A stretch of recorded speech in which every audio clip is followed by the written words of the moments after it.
It's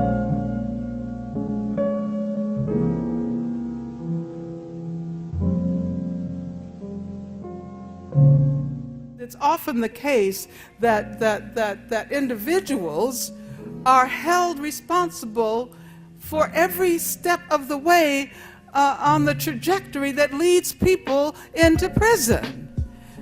And, you know, one of the points that I always make is that, you know, there's a reason why you see overrepresentation of some communities behind bars. That's a very simple reason, a very simple logic, but most people don't get it.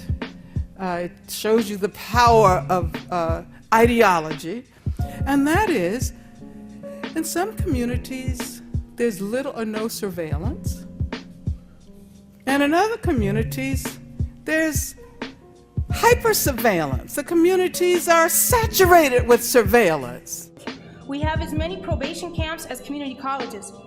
1 in 10 black and brown male youth in South Central Los Angeles, where you are sitting, go to college. Less than 1 in 100 will graduate with a 4-year degree, but 1 in 3 are incarcerated. Despite the fact that LA represents only 27% of the state's population, we contribute 40% of the state's prison population, including thousands of youth who have been sentenced to die in prison with either life without parole or life sentences so long that they will not live to see their first parole hearing. And in my court, I would say, anecdotally, that 97% of the youth I see are youth of color. 70% are males. Despite the multi-billion-dollar war on gangs, which has undeniably been a war on youth of color, LA, by law enforcement's own admission, has twice as many alleged gang members and 6 times as many alleged gangs as when the war was declared 4 decades ago.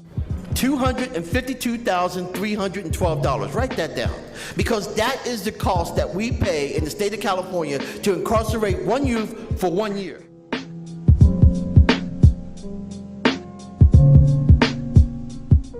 Have you ever heard of the school-to-prison pipeline? No. What about the school-to-prison pipeline?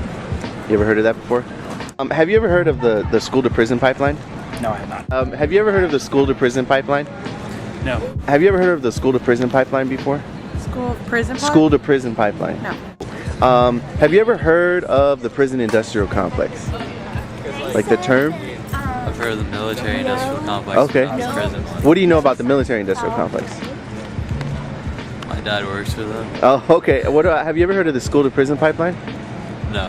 Have you ever heard of the school-to-prison pipeline? I've heard of it, but I don't know anything.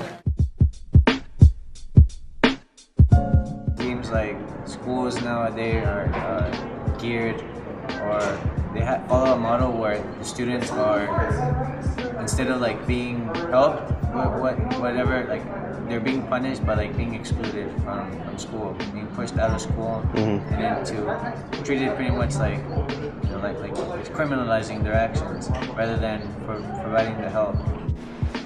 Like you track students, like ever since I believe the 3rd grade, like just making them take all these standardized tests and just to see how many cells you're gonna build like in prison. Like you're expected to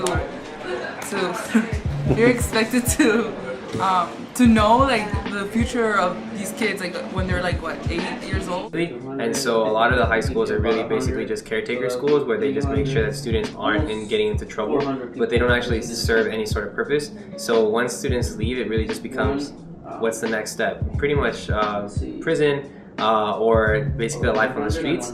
In at-risk communities, you want to call them, that they take away fundamental resources necessary for students, for people to grow, especially children, taking away parks, education, resources, and putting prisons, making it so that this is their biggest option to go to, whether they want to or not. And it's also important to note that if you think of African American males in particular, they make a vast majority of the prison population in this country, but they have a very, very minimal amount of the overall population. If you think of the fact that America incarcerates more of its citizens than any other developed nation in the world, like clearly there are issues there.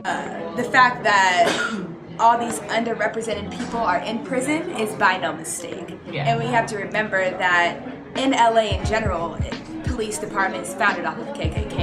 Thank you. So we have to kind of connect these ideas and understand why are people sitting in cells and not in places like UCLA. You know, I often say, I'd say to my PhD students, I said, I have met people in prison who spend more time reading than you all do.